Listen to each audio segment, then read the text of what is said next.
Sedar tak sedar sebenarnya apabila kita duduk di rumah, kita boleh dihukum denda ribuan ringgit atau penjara.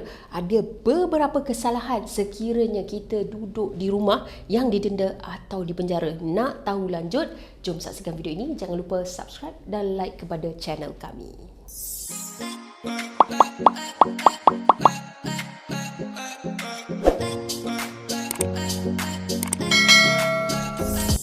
Assalamualaikum dan selamat sejahtera semua. Macam saya katakan tadi, duduk kat rumah pun boleh kena denda dengan penjara.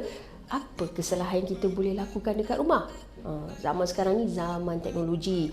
Setiap hari purata seseorang menghabiskan masa dengan telefon mungkin berjam-jam.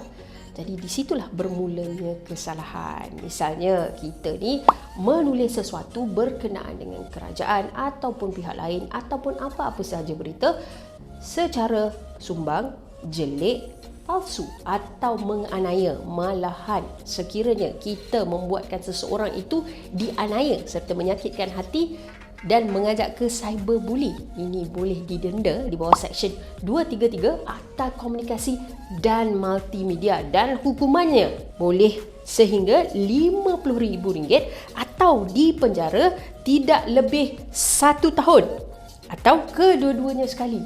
Nampak hukuman ni? Dan banyak juga kes-kes di mana yang melibatkan orang-orang yang kita kenali juga.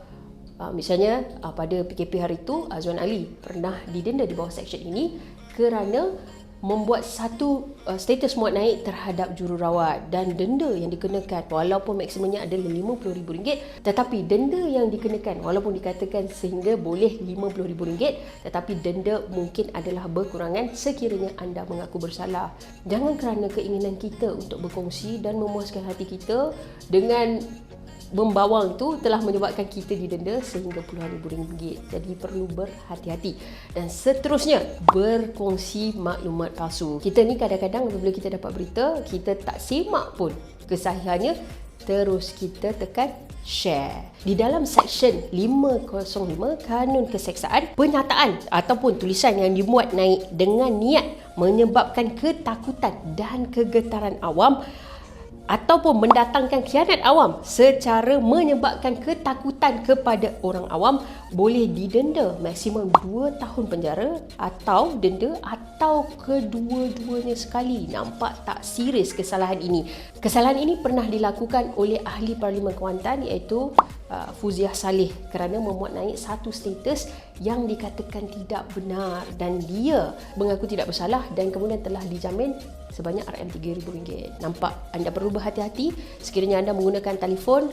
Kena ingat apakah kesalahan-kesalahan itu. Tidak termasuk kesalahan seperti fitnah terhadap orang lain yang mana orang boleh menyaman anda sehingga ribuan ringgit dan anda perlu menanggung kos di mahkamah. Hati-hati sewaktu menggunakan telefon, jangan ikut hati, gunakan akal. Itu sahaja setakat ini daripada kami. Jangan lupa subscribe dan like kepada video ini.